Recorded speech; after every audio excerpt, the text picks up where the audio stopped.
And now, good mic work commentaries and Greg Morgan presents the Winged Eagle Podcast.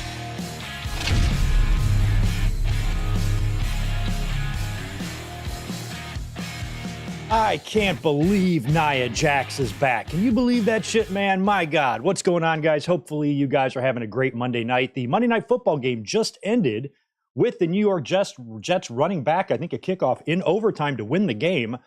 That's going on. Plus, we have to deal with Nia Jax just turning up onto the scene. And just about 30 seconds before we went live here, I had a small interruption during the countdown stream. So hopefully, or during the countdown screen. So hopefully nothing is going to happen here. We're all good to talk about tonight's Monday Night Raw, this 9/11 Raw, and the final WWE show of a McMahon-controlled WWE. Tonight really, truly is the end of an era. So I thought it would be appropriate that we came up here tonight and talked about Monday Night Raw. A little bit of wrestling news to get into as well. A lot of drama surrounding Matt Riddle right now. Of course, we had a pretty exciting Monday Night Raw setting up for Fastlane and a couple of matches kind of set up for that big week ahead of us on NXT and AEW as well. So I thought we'd come up here and hang out on this glorious Monday night.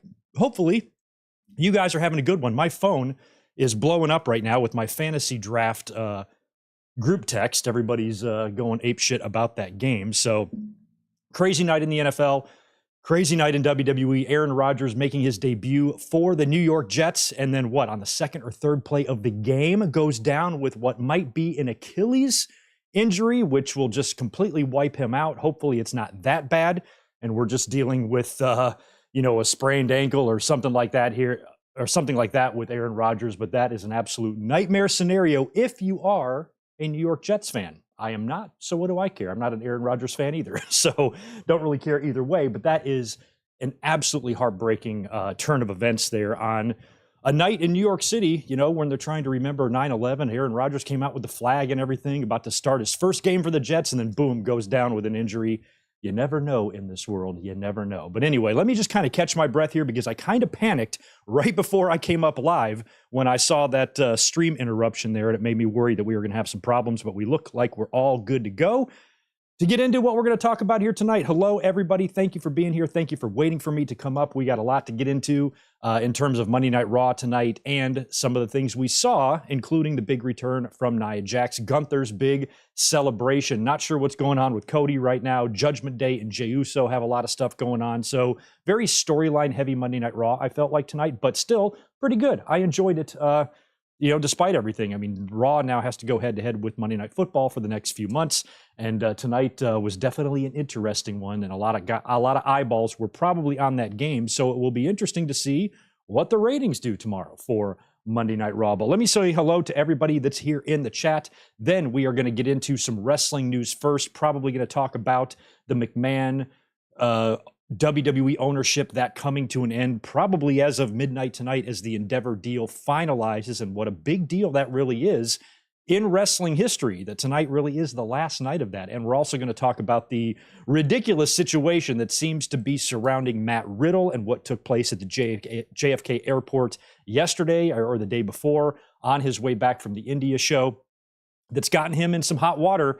And I think he could be in a lot more hot water than he realizes, and we might be seeing the end of Matt Riddle in WWE. We'll talk a little bit about Collision on Saturday night as well, but we'll mostly talk about tonight's Raw, what we're going to see this week on Dynamite, and preview for Fastlane. But hello to everybody that is here hanging out already. I got some super chats to get into and some pleasantries. By the way, I would really appreciate it if you guys could hit that thumbs up button for me. Really need the likes right now. Also, please subscribe. We are on the road to 40,000 subscribers, just about 700 subscribers away from that. So we should get there pretty quickly as long as everybody just keeps subscribing. So please do that for me, and I would appreciate it.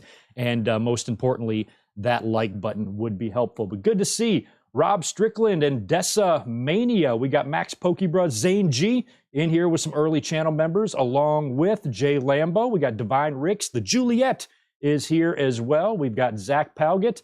Good to see Odyssey Green and the Tribal Chief and George Morris chiming in with that token $5. Thanks so much for that, dude. Hey, Greg, how are you doing? How is Tito? How about WWF Breakdown in your house?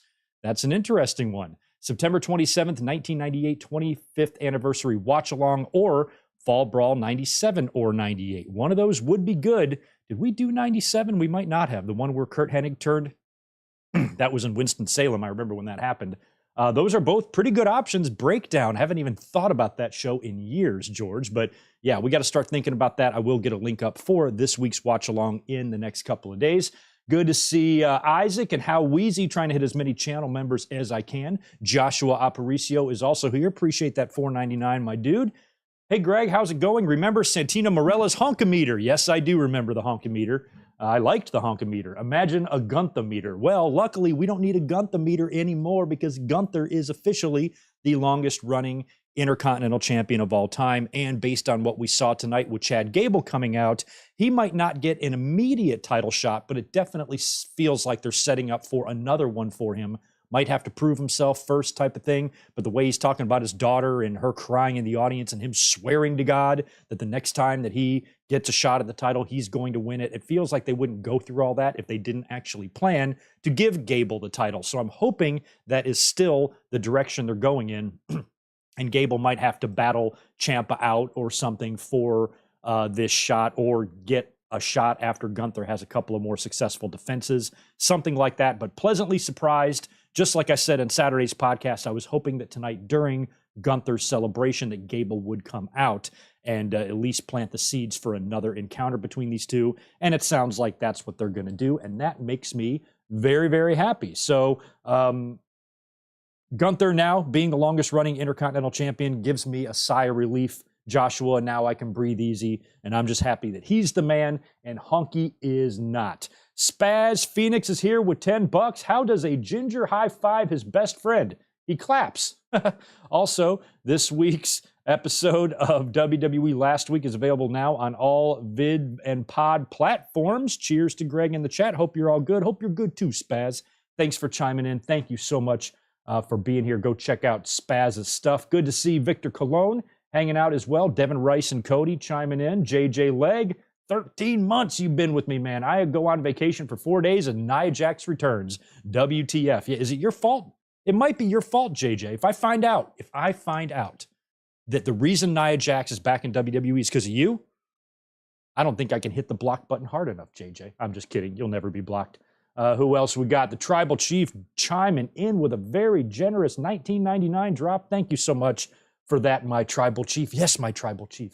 Hey, Greg, how are you, bud? What do you think of Nia Jax, Jacks, coming back to Monday Night Raw? Would you love to see a feud with Nia versus Rhea Ripley? I'm actually down. What about you? Also, what's your thoughts of the McMahon on the end of the McMahon era? I'm going to talk about that pretty much at the opening here once we're done with these super chats. I don't like Nia Jax. I'm not going to lie. I don't really like to see her back. I really don't care if she's back. I did like that she used the bonsai drop on Rhea Ripley, which is kind of cool, to be honest with you. So I really don't mind that. We have talked about Nia Jax in recent weeks. Her name has come up. I've been talking about her mostly in terms of Chelsea Green. I was thinking Chelsea Green might need a new partner. Nia Jax would be the perfect person to slide in there and be that Chelsea Green Karen type of character. I think Nia Jax could play that role very well. And it would be really easy to not like her and to boo her. But they went with Piper Niven. They're doing all that stuff. So Nia Jax looks to be focusing on the World Championship and the main event scene in the women's division back on Monday Night Raw, as she kind of helped Raquel, or tried to help, I guess, Raquel. Or maybe she tried to help Rhea. Yeah, she tried to help Rhea. Rhea Ripley won, and then she attacked Rhea Ripley after the match anyway. So it feels like she was just there to make her presence known. And I'm not thrilled that she's back, but it's all about how they use her. You know, another big problem I had with Nia Jax is some of the storylines she was in was just dumb. And I've always felt like somebody as large as Nia, as strong as Nia, should be presented in more of a, I don't know, just more of a legit way. I always thought her theme song was way too poppy for somebody that's supposed to be an ass-kicking heel. I'm not like most girls. Imagine if Yokozuna came out to that, or Umaga. Doesn't fit right, you know? Well, what if Umaga came out to the Backstreet Boys? Doesn't make any sense. So I feel like Nia Jax should embrace that, embrace her ability to physically impose her will on others and just be a badass with a little bit more intimidating music, maybe something a little more hard rock, or, you know, a little more hard hip hop, if that's even a thing, a little more gangsta, something that just projects an image of fear rather than an image of a bubblegum pop star or whatever. So we'll see how they use Nia Jax now that the Jax is back. Who else we got? Spaz is chiming in with 10 more. Thanks again, dude, for that. Little details I love tonight. Jay's gear and hair being deep blue now to get away from the red bloodline theme. And in the Judgment Day locker room, there is a skull on the table with Ray's torn mask. I didn't catch that. I did like Jay's gear. I loved that. My favorite little touch of the night was Xavier Woods talking to McIntyre. And he goes, you're just mad. You're just mad. You're just jealous of Kofi because he won his championship in front of 82,000 people.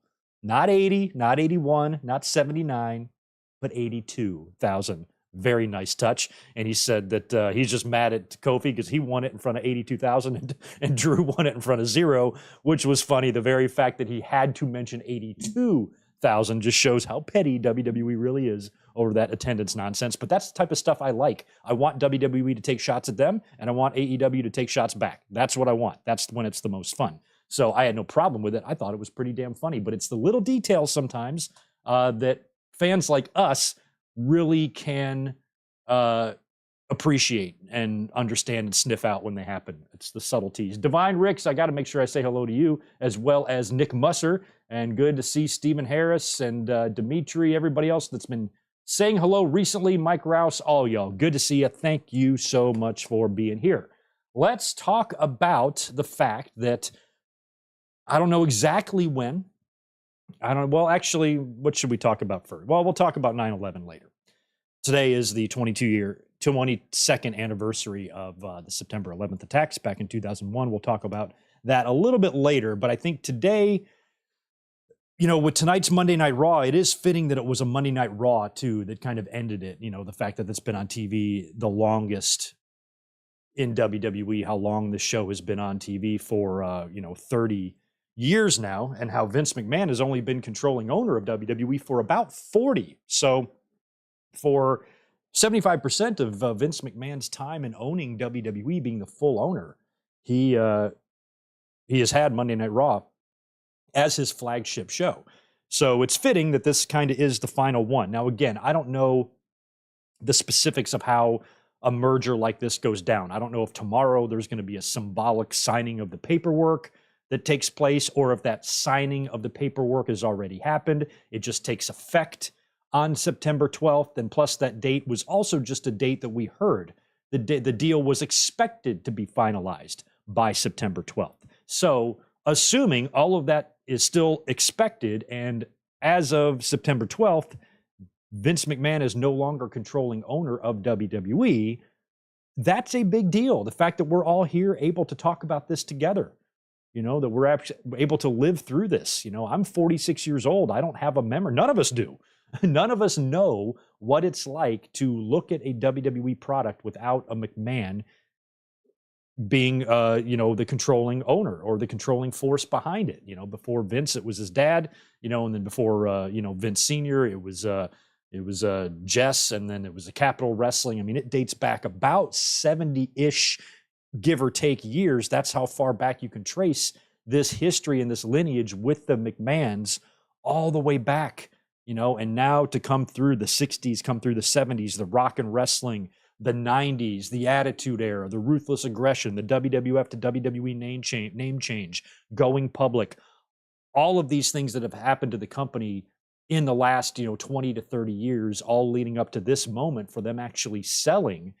And for the first time ever, a McMahon will not be in full control of the company. And that's just very surreal to think about when you really, really think about it. None of us as wrestling fans have experienced this before. We don't know what it's like to not have a McMahon at the top of the wrestling universe. Now, granted, Vince McMahon is still going to have control in WWE. A lot of people were making jokes tonight about tonight's Monday Night Raw. We were reading throughout the day that there was some changes, and they definitely made some changes to the show because we saw some lineups, what was expected to open, what was expected to close, and there was a bunch of things changed. And I was like, I wonder if just for old time's sake, Vince is tearing up one last script, just before everything takes in effect. But I think Vince can still have the same influence or control he had today, tomorrow, over, the creative direction. And, with Endeavor, I don't know how long they're going to keep him around before they can push him out or whatever. Or if it's just a waiting game, I don't know. But either way, tomorrow is going to change things drastically for WWE, for the wrestling world, for the fans. We have not really, experienced what it's like to not have a McMahon at the top of WWE. What we see now is very much a Triple H product. With the creative aspects of things, you can definitely tell that Vince McMahon, that's why I was lecturing everybody a couple of months ago, the way people would get so uppity and fly off the rails over any sort of questionable booking decision they see in WWE. They immediately just blame Vince. It's all Vince. He's coming back and he's tearing, blah, blah, blah, blah, blah. And I was like, will y'all chill the fuck out? Yes, Vince McMahon is always going to have that looming threat. Yes, WWE is still going to have very WWE things that they do with or without Vince in charge. Those things are always going to be there. But what we are experiencing is a boom in wrestling, an interest in WWE that wasn't there over the past couple of years. They've improved what they've done creatively. They've improved ticket sales. They've improved ratings. They have built a lot of people up on the roster that are legitimately over. That really wasn't happening before. Triple H has really done a lot of good. So in my mind, if Vince McMahon sticks his stupid mustache face into some sort of scenario and makes a change here and there, I will take that any day of the week over having the crazy bastard sitting at Gorilla every single week for every single TV, fucking up everything. So in my mind, things have been marvelous over the past year or so since Vince McMahon has taken a step back. Yeah, but he's still kind of in charge. I don't give a shit. He's not at Gorilla anymore. He's not at TV every week. He's not there making everybody's lives miserable. He's making random, occasional changes remotely from across the country. Fine. Let him do that shit all day long. It's when he's there, and he's just bringing everybody down, that's when you see it affect the product on TV. And we haven't had that in many, many months in WWE, and we've seen the result of not having Vince in the middle of everything, and the product has been much, much better. So in terms of how WWE is going to operate moving forward, it's probably going to be business as usual. I really hope that tomorrow or any time after tomorrow, we don't hear about some massive layoffs, because there's going to be cuts. There's going to be office workers and people like that are probably going to be let go, terminated, laid off, whatever. That's probably going to happen. I hope that doesn't get too ugly. I hope the carnage is not too bad, but I don't think really any wrestlers are going to be losing their jobs. And in terms of how things are operating behind the scenes currently right now in WWE, probably none of that's going to change either. Just the fact that the ownership is now, they are now Endeavor, they are now merged, and Vince and Triple H and everybody involved here has their own new roles or new titles. But based on what we see on TV, nothing much probably will change. It looks like they're signing people. They brought back Nia Jax. There have been talks about LA Knight's contract, which we'll talk about a little bit later, them trying to work out a new deal for him. And who knows what kind of spending habits they're going to have, or lack thereof, once the deal is finalized. We will have to see. But either way, at the end of the day, September 11th, 2023 marks the end of a McMahon-controlled WWE. And for a fan my age, and for a fan anybody else, or fan any other fan that might be my age, this is weird. It's weird to think about, but we're here and we got to move forward now. So this definitely is an end of an era. Not having a McMahon in full control of the wrestling business is going to be really weird for me to get used to, but we'll move on from it. And hey, at least right now, WWE's doing pretty good. Sure, there's problems. There's always going to be problems. Even when your company's doing great, there's always going to be problems. So WWE's not perfect by any means, but it's a really good thing that they're not as shitty as they were in 2019 or in 2018 or whatever those years were that we just wanted to pull our hair out. Imagine if they were that bad right now, and then we are moving into the sale. It would be really tough for me to be optimistic. Well, maybe the sale will improve some things. It can't get any worse. I'm just glad that we don't have to talk about that. I'm glad that we're talking about a product right now that, for the most part, over the past year or so, has been pretty good and has been a major improvement on what they have been doing prior to COVID. You know, granted, still the issues with the women's division and a couple of other things here and there, but overall, I'll take what WWE's doing now over what they were giving us 4 years ago any day of the week. So best of luck to everybody involved in WWE. We're just fans sitting here on the sideline observing. They're actually in the thick of it there. They're actually employed by this company. They're the ones that are going to feel and see and notice these changes more than anybody else. So best of luck to them. If you're an office worker, if you've been working in the company for 20 years, in the office and you're fearing for your job, I hate that. I feel bad that people have been there for decades that might lose their jobs now. But that's the corporate world. That's what fucking happens. That's why I'm not in the corporate world, is because I don't want to be a part of this shit. But I do think about those who have been with the company in some capacity for an extended period of time and how that could potentially be in jeopardy now that the merger is going to be finalized in the next, several hours. So pretty crazy that this is the end of a major era. I mean, you can't even call this an era. That would be the understatement of the century to even call this an era. It's been the wrestling universe. The wrestling universe is changing as of tomorrow. I just think that needs to be appreciated. I'm sorry. I just think that's a really, really big deal for us to really kind of experience and go through together. So best of luck to all of us, I guess, moving into this new universe, this new world of back in the day. I just assumed that Shane and Stephanie would take over the company and the McMahons would run WWE until the end of time. But now, who knows how many more times it's going to be sold? Endeavor might unload them, to Arby's or something in a couple of years. And it's WWE and Arby's merging together. I don't know. But I think that now that this has happened, pretty much anything can happen to the WWE in the future, because you're never going to have that. You're never going to have that McMahon who you'd always have to say, oh, he might not want to let his baby go. WWE isn't anybody's baby anymore.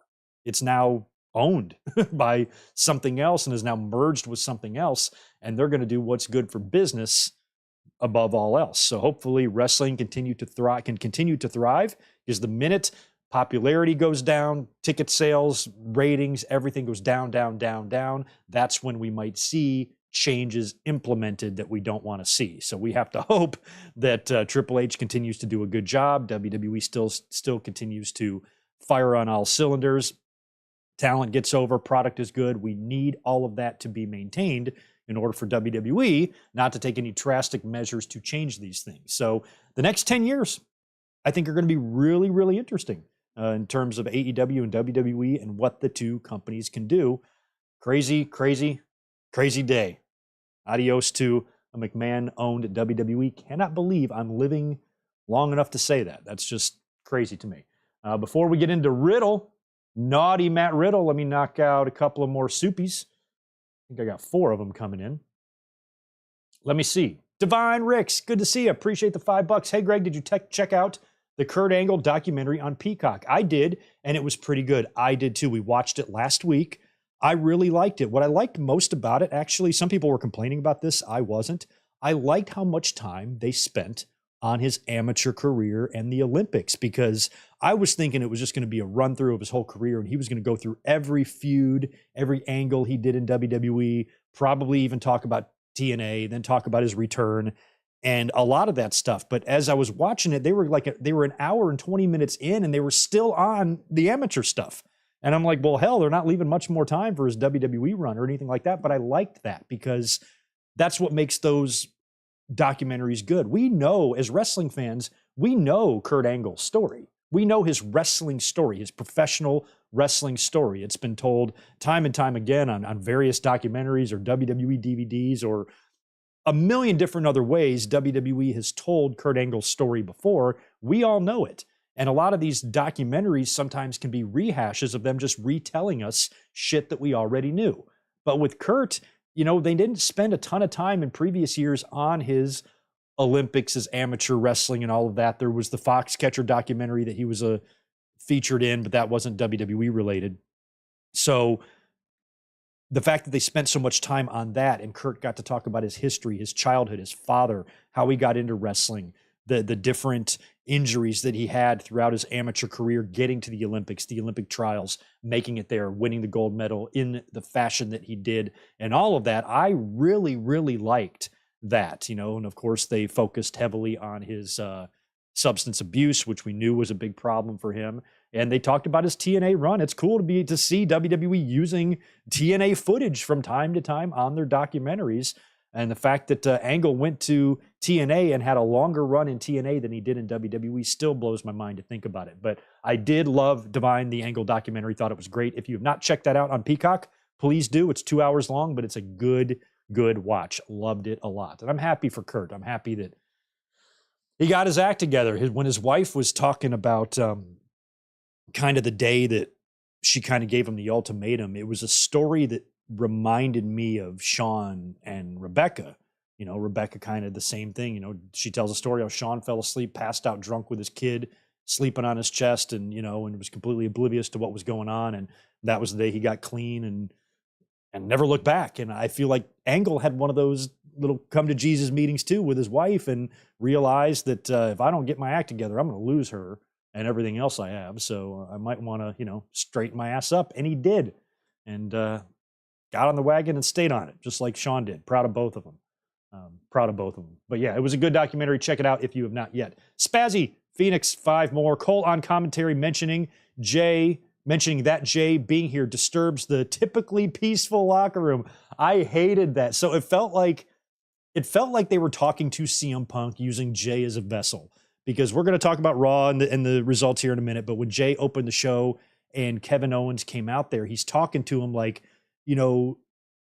why would nobody wants you here. They're worried you're going to be the same asshole you always were. And you're going to have to earn my trust and earn our trust before we'll accept you. And I'm like, why are they talking to Jey Uso as if he's CM Punk? As if he's some toxic personality in the locker room? That's not what Jey Uso is. Jay was just part of the bloodline. The only thing Jay did was interfere on some matches on Roman's behalf, no different than Imperium or Judgment Day or anybody else. So Jay should not have any sort of a different reputation backstage in a locker room than anyone would have.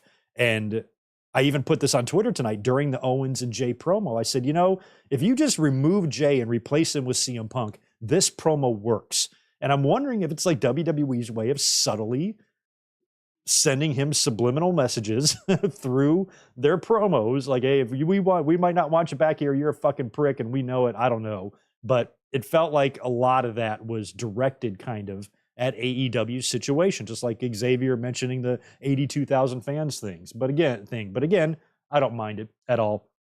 I did find it funny that Cole said the locker room is typically peaceful. Yeah, it's typically peaceful. Whatever. Population 420, welcome back. Does Punk have a better chance going with WWE merger? Maybe, because he's worked with UFC before. Maybe he has aspirations to do that again. He could sign a joint deal, do some work for WWE, do some commentary for UFC.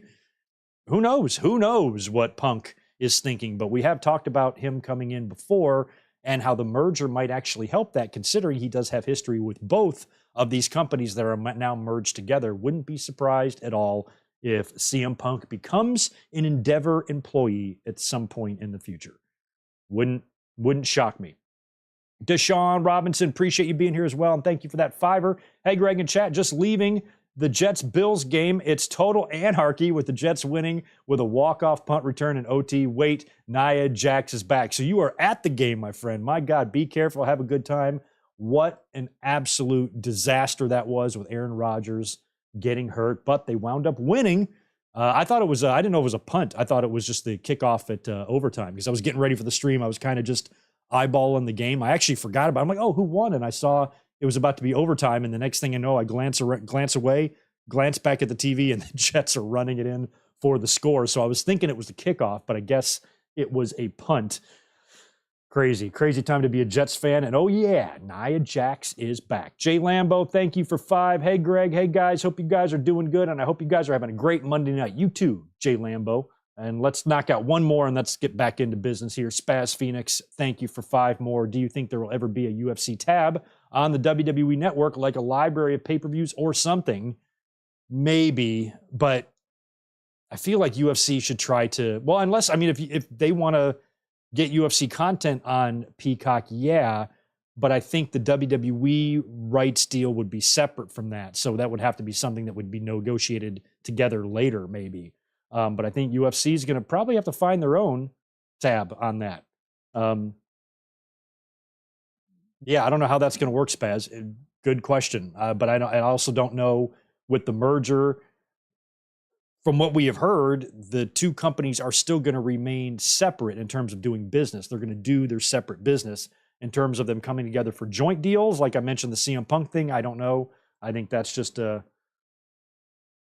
matter of time to wait and see what happens with that. And UFC, Zach says, is on ESPN. So I don't know if you necessarily need to join up UFC and WWE's content. I don't want that. I don't like the UFC. I don't watch MMA. I don't give a shit about it at all. So I don't need that shit all mixed in with my wrestling. And I'm sure people who watch MMA don't want wrestling in with their shit either. So I think they could probably just go off on their own and do their own thing with that. But let's get back to our wrestling news, because we talked all about the end of the McMahon era in pro wrestling and how tomorrow WWE, as we know it, ceases to exist, and they will be merging with the Endeavor Group to form their new publicly traded company. And for the first time ever, McMahon is not in controlling ownership of WWE. Like I said, that's crazy. But speaking of WWE, let's talk about one of their wrestlers, Matt Riddle. Oh, Matthew Riddle. Homeboy was in a little incident. There was an incident at the JFK airport. Was it yesterday or the day before?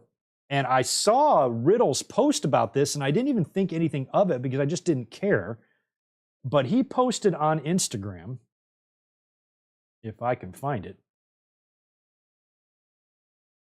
He posted on Instagram. Where did I save that? Probably saved it right here. Here it is.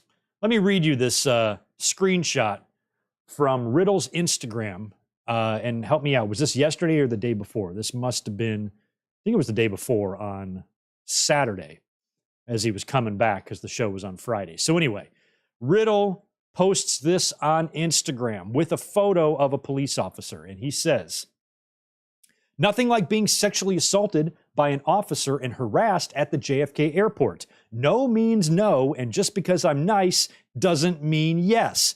Asshole! Exclamation point. I don't know their Twitter or Instagram handles, but I took pictures. Normally, I'm like whatever, but today was really weird and uncomfortable, and they made a point to make me feel small and useless. Definitely one of the most uncomfortable travel days I've ever had. Thanks, New York City. You're so progressive and accepting." So he tweets that out along with a photo of a police officer that I guess they moved him, after customs into security, or checked him or searched him or whatever. And he got mad about that and felt like as if he was sexually assaulted by this man. And I think Riddle, because he's kind of dumb, doesn't realize that if you're going to throw out an accusation like that, people are going to take it seriously and people are going to investigate. And TMZ had an update, a report on this yesterday. Let me read you this article from TMZ. Matt Riddle claimed a New York City airport cop sexually assaulted him during a confrontation, and while he seems to have taken it back, an investigation is now underway. TMZ has learned, because I believe he deleted that Instagram post. The WWE wrestling star posted a shocking allegation Sunday, taking to Instagram to throw up a photo. So it was yesterday. Taking to Instagram to throw up a photo of a Port Authority police officer at JFK and attaching a scathing caption. He claims to have been touched inappropriately by this cop, but doesn't go into too much detail. What he does say is that he told this officer no, but alleges the man proceeded to do something out of bounds to him anyway. Riddle has since deleted the Instagram post for what it's worth. Now, as far as what led up to this and what exactly went down, we have some answers. Law enforcement sources tell us Port Authority officers got a call for a disorderly person who was deplaning, and they met him in the terminal. As it turns out, that was Riddle. We're told the cops talked to Matt Riddle as well as other witnesses, and he seemed apologetic in the moment. No police report was filed, and everyone was free to go without incident. It's because of this that our sources say the Port Authority was shocked by Riddle's claim, as, from their view, nothing went down to warrant such an accusation. Still, we're told the department is taking his claim seriously, and an internal probe has been launched. Riddle also tonight was not at Raw. According to Mike Johnson of PW Insider, Riddle was not backstage at tonight's Raw. There was also reports that Riddle is not expected to work the September 16th and 17th live events that he was booked for later on this week. So Riddle sounds like he was a fucking butthole in the airport and made a fucking scene, probably because he's high. Well, I don't know how he got weed to India. Maybe he was just wasted, but he was definitely, I guess the report from TMZ says that he seemed impaired or belligerent or whatever. So trying to piece this together in our heads, what we might have thought might have happened here. Riddle was mad about being inappropriately touched by an officer, but the report says that he was already disgruntled as he was deplaning. So nobody would have tried to feel him up on the plane. So he was deplaning, and then they were called over, and then maybe because of the commotion, they wanted to search him or take a closer look, and that's when he got mad. But it sounds like he was probably drunk or under the influence of something, and then got a little bit too excited about something, and then posted it on social media, not knowing that if he just would have thought about it for a minute, he probably would have chosen not to do that. Now there's an investigation. Now he's caused a scene. Now he's gotten everybody's attention. This is stupidity, plain and simple, when it comes to Matt Riddle. He's one of those guys that feels like he's not going to get out from underneath this lifestyle that he has of just incessant partying and bad decisions. He just hasn't matured to the point where he doesn't want that in his life. We've read a lot of problems in his personal life, his divorce, his kids, his messy personal situation, his battles with substance abuse. He already did serve one suspension and had to go through some therapy or rehab or something to get back into good graces with WWE and back on TV, which he did. But you can tell WWE, by their use of him on TV, don't really trust him as a main eventer as they may have a couple of years ago. But now with this latest incident, granted, we want to wait and hear what what everybody says here and what the investigation uncovers, but Riddle already kind of told us a lot. He told us in that Instagram post what his problem was, and he probably was mistaken. I could be completely wrong. Maybe somebody did try to molest Matt Riddle, okay? But I don't think it would be a smart move for anybody to try to sexually molest a trained MMA fighter. That would just seem stupid to me, cop or no cop. So it feels like, to me, if I were to guess, that this was all in Matt Riddle's head.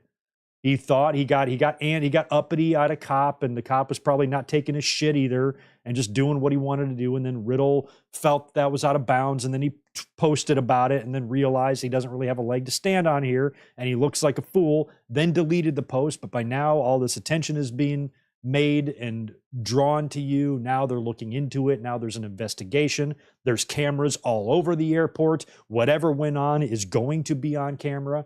So making a false accusation, accusing a police officer of sexual assault when he didn't sexually assault you, is a crime, if I'm not mistaken. So I think that WWE should impose a severe penalty on Riddle, like firing him. Yeah, firing him.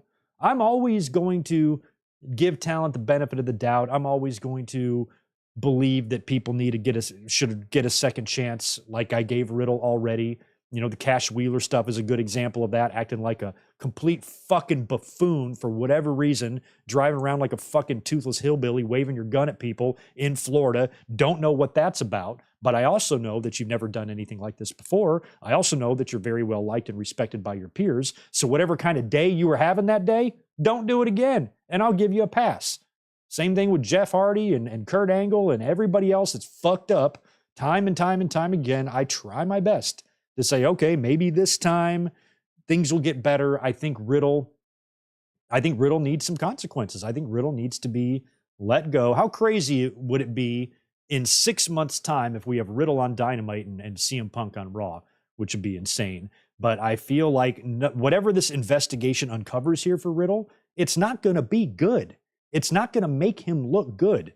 Nothing that they're going to uncover in this investigation is going to make WWE say, oh, yeah, I can see why that was a misunderstanding or whatever. All good, Matt. No, he was probably completely in the wrong here. He probably mouthed off to a cop. The cop mouthed off to him back. And then Riddle, took that as a way that he was being abused or something like that. And it was probably just the cop not taking his shit. I mean, what does your gut instinct tell you guys in the chat? Do you really think that somebody gave Matt Riddle, as I like to call it, a slice of pizza where you just go right up the taint and up the back of the asshole with your hand? Whoosh. You really think that happened? And this guy was trying to cop a feel on Matt's sexy, muscular body? No, I don't think so. It might have happened. I might be wrong, but I'm probably not. And I feel like just looking at this story, what we know about Riddle, if it was anybody else, if this would have been Rhea Ripley, Seth Rollins, or anybody else, Dominic Mysterio, that at least behind the scenes keeps their noses clean, and we hear a story about like this, we would have been like, that's really weird. I hope they get to the bottom of that and figure it out. But the fact that it's coming from Riddle kind of tells you all you need to know there. The guy's a dumbass. He's a dumbass. He's a dumbass. Some people are just dumbasses. It's okay. The dude can work. He's a hell of a wrestler. I like Riddle. I like his demeanor. I like his character. I've always gotten a kick out of Riddle. But he can't stop stepping on his own dick, and he can't get out of his own way, so fucking release him. If somebody is not going to take advantage of the blessing that they've been given, their fortunate situation to be in a dream job where you're making a ton of money, you're getting exposure, and you're becoming famous and all that stuff, your childhood dream, if you cannot maintain that because you cannot maintain control of your bad decision-making or, your addiction problems or whatever it is, I don't really have a ton of sympathy for you. So Riddle, maybe he's one of those guys that needs to be released. Then he's not going to have any motivation to really clean himself up because then he'll probably even get worse. But you could release him. He could go do a stint over in AEW. And then maybe during that stint, he grows and matures and realizes that I can't act like a fucking buffoon anymore. Let me get my shit together. Let me patch up all my bad relationships, get my family in order, get my personal life in order, drop the booze, drop the pills, drop the weed, maybe not the weed, drop everything I can drop that's fucking my life up. And then maybe return to the WWE one day. But he seems like he's a hot mess. Matt Riddle seems like he's a hot fucking mess all the time.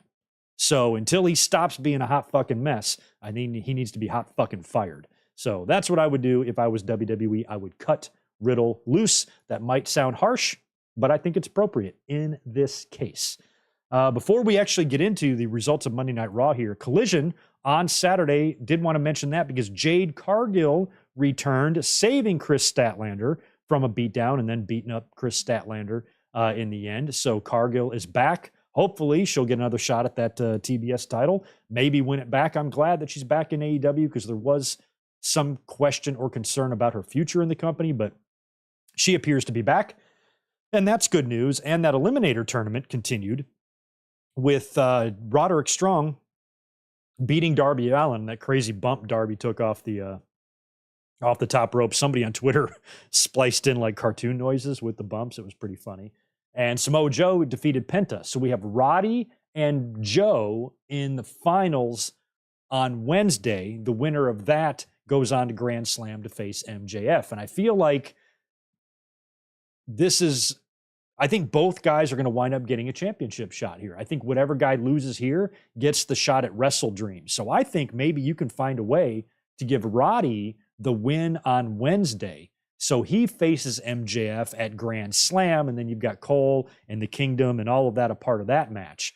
But if the Kingdom comes out and like screws Joe, Roddy gets the win that way, getting the title shot that way, then Joe can even be a part of that title shot at Grand Slam, setting up Joe and MJF for Wrestle Dream. So that's kind of the way I'm hoping it goes. I'm hoping that Roddy finds a way to beat Joe on Wednesday, He gets the Grand Slam shot against MJF, and then Joe gets it at Wrestle Dream. That's kind of what I hope happens there, but that's where we sit right now in AEW with their tournament, and this Wednesday should be a pretty decent show. Doesn't look like the Santana and Ortiz tweet exchange that we saw over the weekend. It does not look like that's a work, unfortunately. I was really hoping that it was because it was ugly, and I was hoping that they were just kind of laying the groundwork to maybe work a program together. I don't have the credit here. My memory is telling me it's Nick Hausman, but I'm not totally sure. But I think it was Nick who did come out and say after some checking, no, in fact, there is no storyline here planned between these two guys. These feelings are genuine, and that sucks. Because again, haven't you guys learned anything from all the shit you've been observing in your own damn company for the past year? Everything that CM Punk and the Elite and the dramatic situations behind the scenes, the Sammy and the Andrades and all these ugly situations. Why do you want to lean into that and to play into that? You guys should try to handle your situation better than everybody else has handled theirs. You guys should be the bigger people here. And it's just a shame that they have had a relationship crumble that badly. It's sad. It's sad. Really sucks for Santana and Ortiz. I just hate it. I just fucking hate it. It's hard for me to get behind and invested in a return for either one of these guys. You know, when Santana's, has these return vignettes and promos, which are very good, but with this, this cloud of, him and Ortiz not getting along, and the fact that we can't even have fun with that on TV, and it's playing out in front of our eyes, and they're airing their laundry in front of us, and it's not even for TV's purposes. That's what makes me sad. So maybe they're trying to pull off a very, very elaborate work, but this is something that unfortunately seems kind of common in AEW. We have beefs with wrestlers that tend to get taken in front of the fans. We've seen it with the women. We've seen it with CM Punk and Hangman and the Elite. We've seen it with Sammy and Andrade and Eddie Kingston, and a couple of other instances where just people take the socials to get their messages across. And I think that's very juvenile. I think that's not the way that well-paid professionals should behave. Just my opinion. But that's AEW's business, not mine. Let's finally talk about Monday Night Raw tonight, shall we? Since we've been talking about an hour about everything else. Good to see Titanium Titan up in here. Welcome. Any other channel members that might be saying hello, good to see you. Reese Jones is here. Appreciate you, man. Thanks for being with me for a year. I'm not a fan of having Nia Jax back, but I think if they are going to do it, they should have maybe put her in the bloodline. Would make sense. She will be there with Jay. And another reason I don't like what they did here is they just brought her back like the same. I didn't catch it at the end of the show. Did they play her song? Was she like most girls tonight after she beat up Rhea Ripley? I don't even remember. Were they playing her music? Because I definitely think she needs new music, but she doesn't really seem like she has any change to her at all. She's the same Nia Jax she was before, same type of outfits, same type of look, that type of stuff. I feel like she should be a little bit meaner. A whole new look or gimmick change would be good for her. Putting her in the bloodline, though, Reese, I feel like the bloodline's already starting to get some flack from the fans. People are starting to turn on the bloodline. I don't think that adding Nia Jax to the bloodline is really going to please the fans very much. It's probably just going to piss them off more. So I don't know if it would be good to put her with the bloodline. I'd rather see Naomi in the bloodline than Nia Jax. So probably not a good idea to have Nia Jax in there based on how the fans are kind of already getting tired of the BL. I want to welcome Zane G. Good to see you, my friend. Thanks for being here. Thank you for dropping in $10. With the WWE merger and McMahon out, would Triple H have a say on releasing wrestlers or having Endeavor wait until their contracts expire regarding making cuts? What if Jax gets released soon after? I don't know, Zane. See, that's another thing about this is that we don't really know how that stuff works. Like, one thing I'm certain of is that tomorrow doesn't mean that Vince McMahon has no control and Triple H has all the control. I still think what's going on in the company is kind of going to stay the way it is.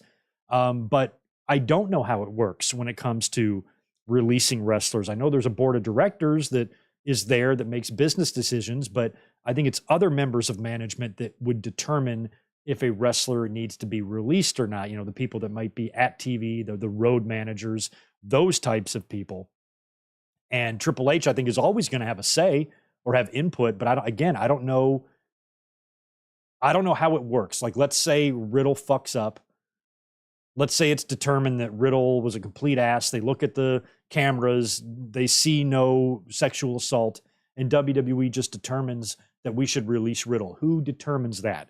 Is it Triple H recommending this? Does he have to get approval? Can he decide, I don't want this person on my roster anymore, so let's cut him? I don't know. I don't think anybody knows. So I don't know how any of that works, you know, because before it was, you know, you could all lay it on Vince's shoulders. Oh, he might have decided this. Even if we don't know who decided it, Vince had to approve it. So you always had that. So now I don't know who's at the top in terms of getting shit approved or how you release people. If Triple H is head of talent relations and head of creative, I think those are his titles, then he probably does have input on who gets signed and who doesn't if he's has talent relation duties. But I thought that might be somebody else. I just don't know. I don't know how the pecking order works, and I don't know how decisions like that are going to be made going forward. I just don't. So that's a good question, Zane, but we probably will find out sooner rather than later. Anyway, let's talk about no theme song. Thank you. Okay, so no music played for her. So let's hope that means that they're getting new music for her. She needs it, right? She needs new music. Like real bad. That's right. Anyway, let's talk about tonight's Monday Night Raw. 1 hour after we've started this podcast, we are now talking about Monday Night Raw. We're going to roll through the results here pretty quickly because nothing was earth-shattering, but we did have a few cool moments on the show, like Jey Uso opening up the show. I'm loving his gear. He's got the blue. He's main event Jey. He's got the whole crowd doing that shit. So that's getting over. Just another guy for fans to react to. We now have Seth Rollins. Everybody sings his songs. You know, Sami Zayn, they love to sing his. Cody, we all know what they do for Cody. LA Knight is crazy over. There's a lot of guys that in the company right now that have that ability to kind of have the fans eating out of their hand. Even on the heel side, look at what Dominic's doing to that crowd. I mean, these are things that we wouldn't have seen from WWE in 2019. I don't think we would have 4 or 5 super over personalities in the company at the same time that the fans genuinely love, that the fans genuinely want to see, that the fans genuinely don't have any bad feelings towards, you know, in terms of their push. Oh, they win too much, and none of that. You're not hearing anything like that about the Jays, about the LA Knights, about the Codys, at least right now. And that's good. And Jey being another main event player on Monday Night Raw, I think is fantastic. I think it's a great way to put him on Raw, get him some big time angles, let him prove himself as a main eventer, and then you've got Jey and Jimmy at WrestleMania that I fully expect Jey to win that match. I feel like he's the star of the team, and it's going to be maybe a little bit taller of an order to get Jimmy over to the same degree over on the Blue brand, but we will have to wait and see. But Jey opens up the show. He says he's on Raw now, and he's here to be a main eventer or whatever. That prompts Kevin Owens to come out. So last week it was Sami Zayn there without Owens. Now it's Owens there without Sami.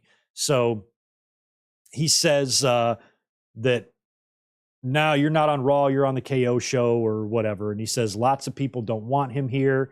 And he says that he's got a long way to go to prove himself. And he talked about the locker room, about how people don't like him, about how people don't trust him, how he's got a reputation, how Michael Cole called it, you know, a peaceful locker room. And just listening to Kevin Owens' promo, that's when I was saying to myself, I'm like, man, if you just Photoshop out Jey Uso and you Photoshop in CM Punk in his place, this promo works. Everything that Owens is saying would make sense if CM Punk was standing across from him. And I have to wonder how much of that is WWE actually, it's actually them talking to CM Punk through these promos subtly. Later on, like we'll talk about with Xavier and Drew McIntyre, same thing. So I found all that to be really interesting. Some of the verbiage and the story they're trying to tell here about Jey being some like toxic presence in the locker room when he's not that. Jey's character, what we knew of him on SmackDown, even as a member of the Bloodline, was no sketchier, was no shadier, was no different than any other heel on the roster. So why does he come in with this type of reputation? It doesn't make any sense. Like, it doesn't make any sense. I would much rather Owens just be like, I don't trust you because I was feuding with you at the beginning of the year and me and Sammy actually wrestled you in the main event of night one. I still have hard feelings for that. But this idea that he's some locker room cancer, I'm like, why are they saying this about Jay? Because they never brought this shit up before on SmackDown. This isn't something you ever heard Roman Reigns say to him when he broke off from the bloodline. I was the one that saved you. This locker room hated you. Everybody hated you, thought you were a prick. But once you got with me, I protected you. He never said anything like that because Jay never had that reputation. They're just making it up now. He never had that before. So anyway, I found all that to be pretty funny. After Owens says that Jey Uso has a long way to go to prove himself, that's when the Judgment Day comes out. And they say, hey, Owens doesn't speak for us. And the Judgment Day actually wants to recruit Jey Uso in. And Dominic gets on the mic to massive boos. I know during the week there was some talk about WWE piping in his boos for SmackDown. Maybe they do, maybe they don't. I don't know. But they don't need to because I think the fans really enjoy booing Dominic. And tonight's boos didn't feel like they were piped in at all. So if WWE did do something on SmackDown, maybe they did. WWE has been known to pipe in plenty of crowd noise before. They love it. It's one of Kevin Dunn's favorite things in the world to do. So I'm not saying they didn't do it, but I feel like they don't need to. Even if they did, it wasn't because there was a lack of Dominic boos. Maybe they just wanted them to sound a little bit louder. I don't know. Tonight on Raw, they needed no such help. Those fans in Virginia, by the way, Norfolk Scope was where WWE Raw was tonight. The Norfolk Scope is where WCW Nitro was the night that DX invaded in 1998, and I was at that show. But I don't think that Dominic's boos, piped in or not piped in, was any sort of knock on how over he is, because he is still very, very much over as a heel. The fans love reacting to him. They love booing him. Don Callis had a little taste of that in AEW, but he was not able to maintain it like Dominic has. Sure, the fans boo Callis, but not like they boo Dominic. It's so unbelievably loud. He's so great with his championship. Love him. Love Dominic. So since Sammy is not here, which Owens said, Owens like, Sammy's not here, but he'll fight all of them. I guess they had a match planned between Balor Priest against Owens and Zayn.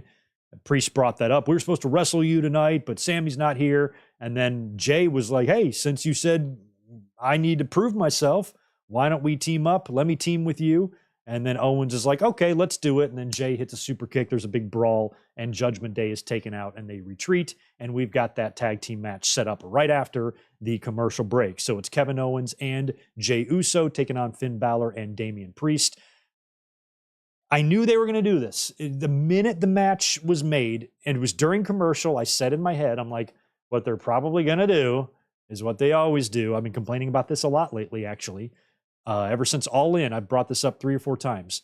I'm tired of the stupid trope of getting accidentally hit in a tag team match or something like that, and then you get immediately furious and immediately lose your shit. Why does that keep happening in wrestling? And I mentioned that at All In when Saraya's mom was at ringside and she's holding Britt Baker, and Toni Storm, Saraya's friend, is on the apron, and she dives off the apron to hit Britt. At least I think it's Britt. Britt moves, and she decks Saraya's mom instead. And Miss Beavis, whatever her name is, goes flying back. Saraya loses her mind and then goes ape shit on her friend and attacks her friend for hitting her mom. I'm like, what is with wrestlers? How come you guys are not smarter than this? You've been doing this forever. You've been doing this for 10 years, Saraya. Plus, your mom is a 35-year wrestling veteran. If anybody should understand that sometimes accidents happen in matches, it's you. Wrestlers should understand that this comes with the territory. If you're in a tag team match, you might accidentally get punched by your partner. It doesn't mean he's trying to hurt you. Sometimes it does, but most times it doesn't. And I think that wrestlers just need to have this, they need to count to 10, and next time they get accidentally kicked in the face, just chill the fuck out, bro. It's probably not on purpose. and just relax. And sure enough, just as I thought, in this match, during the tag team match, Jey Uso accidentally super kicks Kevin Owens in the face. That leads to a coup de grace from Finn Balor to Owens for the win. And then backstage, of course, Owens is mad at Jey after the match. Now, at least with Owens and Jey, they're not regular tag team partners. There's already some bad feelings there. So at least Owens would have a reason to suspect that Jey did it on purpose. But even when you don't have this type of relationship, you see this shit fucking happen all the time. And they've been doing it since the 70s. The first example I can think of this is Dusty Rhodes turning babyface in Florida when he got hit by accident by his tag team partner, went nuts, attacked his partner. Next thing you know, he's the American Dream. He's a babyface. It's so old. We've been seeing this time and time and time again. We probably see it 36 times per year. On average, something like this happens, especially if it's with reluctant team members or if you have an impromptu tag. You're together. Maybe you guys had a match last night, but now you're going to team up. Same thing. Every time accidentally get kicked, do you do it on purpose? Why are these people not adults? Why do they not understand that they're in a dangerous line of work with a lot of punches and kicks flying? And if you're in a multi-man match and one of your friends is in there, just like in a Royal Rumble or something like that, you might get potatoed by friendly fire. It's something that you should understand if you are a wrestler with more than 6 days of experience. This is something you should get, but none of them get it. Why don't they get it? Anyway, Owens and Jey, their relationship should be a fun dynamic once Sami Zayn gets back, and I feel like this is going to lead to Sami and Jey back together and Owens being the odd man out, because I feel like Sami's been the only constant in Jey's life over the past couple of years, with him losing, the trust of Roman Reigns twice, his brother, his cousin, on the outs with the family. The only person who's really tried to stick by him throughout all of this was Sami Zayn. And even when they were feuding, even when Sami Zayn was haluva kicking Jey and winning the championship from him at WrestleMania, you could tell he was doing it with a heavy heart. He did not want to have that type of relationship with Jey because he cared about Jey. And to have them now coming back full circle, I think it would be weird to break them up now and have Jey and Sami matches. I feel like Jey is going to be the wedge that's driven between Owens and Zayn. And maybe they swerve us here. We've all been expecting, or thinking in our heads anyway, that Cody getting Jey Uso to Raw is going to be what they use to get Cody to SmackDown. But that might just be a red herring, because I think a lot of fans have been calling for that ever since it happened. So now if WWE does it, it's going to be kind of predictable if Adam Pearce just announces that it's Jey for Cody. If Owens starts having issues with Sami, he can't coexist with Sami and Jey's relationship, because I don't want to see Owens and Zayn feud again either necessarily, but maybe Owens is like, look, you're my friend, I still care about you, but I just cannot support you being friends with him. So in order for us not to have to fight again, I'm being traded to SmackDown. And Owens goes to SmackDown. Just hypothetical, and then Sami and Jey can maybe win the tag team titles together. I don't know. I don't know how I don't know how any of that's going to play in, but it feels like Jey coming over could be not only used to get Cody to SmackDown, but might be used to get somebody else like a Kevin Owens back over there if they so choose. So we will just have to wait and see how all of that plays out. The Miz defeated Akira Tozawa one-on-one. I did not pay any attention to this match. I'm sure this is just a tune-up for his next encounter with LA Knight on the horizon. So last week he beat up an invisible John Cena. Tonight he beat up a visible Tozawa, but I didn't really watch the match. And then after that, we had the glorious Intercontinental Championship celebration, of Gunther. Every Imperium member showed up in a limousine. They were wearing a suit. They look great, especially Gunther. They make their entrance. They got this big thing set up in the ring. And as they're making their entrance, I walk out of the room to go in the bathroom. I come back, and as I walk back into the room, I see a wide shot of the ring. And the ring has got like the two pillars, or, the two pillars that's part of Imperium's entrance. And I'm like, it's an interesting night to have two lit up straight lines in the ring, on 9/11. It just kind of reminded me of that. And then when they zoomed in, I realized, oh, it's just a display for Gunther to stand and have his celebration. He does. He stands in the middle on the podium, and they just look badass. Pyro goes off. Nothing made me happier than to see this, you guys. You guys have known about my feelings on this championship run, Honky's record being broken. I've been talking about it for about the past 8 months now. It's finally happened. The record is broken. I couldn't be happier as a fan, and just seeing Gunther in his suit, what a badass. There's not a bigger Gunther fan out there than me right now. And as I predicted on Saturday, Gable did come out. He came out with Alpha Academy, and he's got Maxine and Otis in tow. And he gets on the mic and he gets in Gunther's face. And, or I guess maybe he might have come out there by himself at first. I can't remember, but I guess they were all out there. They were all out there together. And he gets in Gunther's face and he talks about, my daughter was crying last week, and talked about the loss. And he said, I don't know when, or I don't know how or where, but I am going to get another shot at that title. And I swear to God, I'm going to beat you for it. So he basically just repeated what he said in that digital exclusive that WWE released last week of him in the locker room, saying, I swear to God, I'm going to win that championship. So I don't think they would be laying all those swear to gods and the groundwork there if they didn't intend to deliver on this. Because if you're not going to have Chad Gable win the Intercontinental title, what's the point of having another match where he loses? At this point, just move on to somebody else.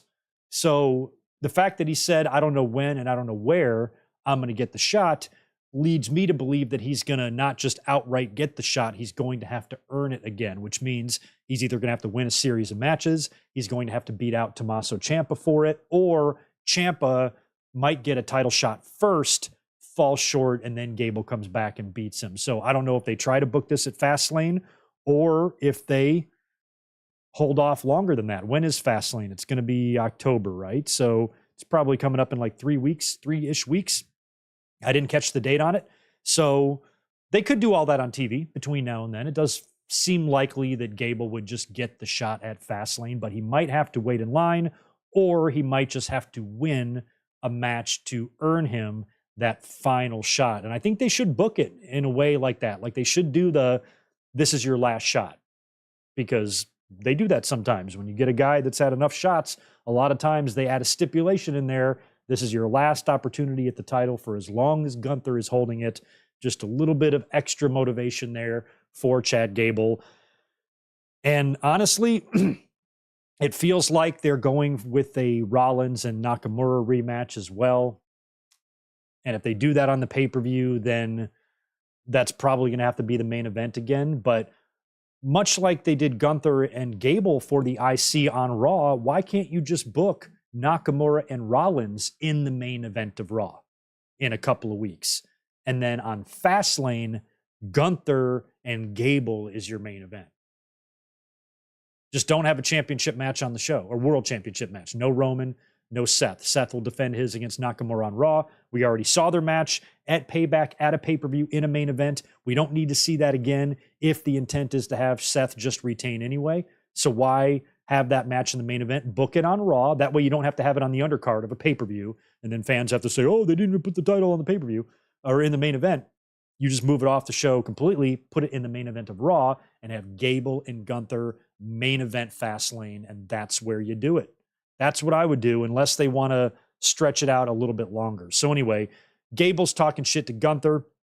A brawl ensues with Imperium and Gable. Otis and Ciampa run in to help out, and that's what sets up our 6-man match that would happen later on in the show. Again, once Ciampa and Otis ran out there, I mean, WWE is as good as they have been operating lately. Their shows are never going to stop being formulaic like this. Like the minute you saw Otis and Ciampa, and like, well, there's your impromptu 6-man. It's like you can sniff it out 2 seconds after they're brawling. You know exactly what they're going to do, and that's what they did do. So it turned out to be a 6-man setup for later on. And then we go backstage to find Drew McIntyre and Xavier Woods. They are having a little argument backstage. Xavier talking about what Drew said about Kofi last week and the issues that they've been having over the past couple of weeks. They did show footage from last week, and they did show Riddle, so They were showing Riddle. They haven't really had to acknowledge publicly or deal with his situation yet. They're probably waiting to see what the investigation uncovers or whether or not they're going to release him or not. If not, he'll probably be back next week. Who knows? But this was such a good little exchange between the two because Xavier says to McIntyre, I talked about this earlier. Xavier says to McIntyre, man, you're just jealous of Kofi. You're just jealous of Kofi because he got to win his WWE title at WrestleMania in front of 82, count them, 82,000 fans. And where did you win your title, Drew? In front of no fans. So the fact that he had to mention 82,000, specifically 82,000, is awesome. That's hysterical because it's fucking petty and it's always what we've known WWE to be and to do. It just like the wrestling fans on social media who actually hate the fact that another wrestling company is doing well. It bothers them for whatever reason because they're fucking weird. Just like those fans that get so butthurt about an attendance figure and they have to just do whatever they can to try to shoot it down or disprove it. But they did it in a much more creative way. I don't know what what year did Kofi win anyway? What year was Kofi Mania? WrestleMania 35? Yeah, 35, New York, right? What was the attendance at MetLife? It wasn't 82,000 people. I don't know what it was, but it wasn't 82,000. But I loved that Xavier said that because I like to see the shit between the two companies. I swear, WWE is speaking to CM Punk through these promos of Owens and Jey Uso. And then this little comment here from Xavier Woods cracked me up. So great. I like that. It's silly to get mad about that. You should enjoy it. So we'll see what kind of debate that sparks online, but I loved every bit of that little exchange between the two. So then I was watching this and talking out loud during this segment. I'm like, well, just propose the match because you wouldn't have cut backstage to these two if you weren't going to go out in front of the camera and have a match together. So just get to it. And then sure enough, Xavier's like, why don't we go out there now and have a match? And then Drew's like, okay, cool. See you out there. So they go out there. We get Drew versus Xavier. McIntyre wins with a Claymore. And hey, I thought this was a fun little match. And these two guys are friends. I liked seeing them work together. I'd like to see this match happen on a bigger stage for a championship. Put the IC title on Drew and have him defend against Xavier or something. These guys they're both main eventers in my book. I really, really like Xavier. I hate that he's probably going to go down as the only New Day member who's never won a championship, a world championship. I don't think at this point, I don't even know if I would give him the WWE title or the World Heavyweight title because I feel like fans would perceive it as WWE just giving it to him. I feel like he's at least got to kind of get over and get a little bit of, he's over. Fans love Xavier, but he's got to get that LA Knight Cody support, that those guys get in order for WWE to realistically belt him, unless you send him to NXT and put the NXT title on him. Granted, it wouldn't be a world title, but it would kind of be like when Matt Hardy won the ECW title. Same thing with Christian. A lot of times guys like that who many fans felt should be world champions, but never really got there. They got the World Heavyweight title or the ECW title first before getting there, or if ever. So maybe Xavier does wear NXT gold one day, but fun little match with him and Drew and fun exchange behind the scenes. Cody Rhodes came out for a promo, and boy, oh boy, you talk about a dude just treading water. I have been concerned about Cody since July or since June, and I've been saying so on this podcast, and it was in the middle of his feud with Brock that I said, okay, we're in the middle of this feud with Brock. SummerSlam's coming up. That's where they're going to wrestle again. That's going to be the blow-off. At the time, we were thinking it would be a Hell in the Cell or some big stipulation match. It wasn't that at all. But at the time, we thought it might be. And one of the things I was saying was like, okay, when this feud is over and we're all expecting Cody to win the feud, what is he going to do for the rest of the year? Because think about it. And this is, again, all hypothetical. If WWE's got an internal plan of Cody and Roman Reigns at WrestleMania next year, he's got a whole bunch of months ahead of him that he needs to fill. And how are you, after beating Brock Lesnar and winning all the matches that he has won, how is WWE going to justify not giving him a world title shot on Raw.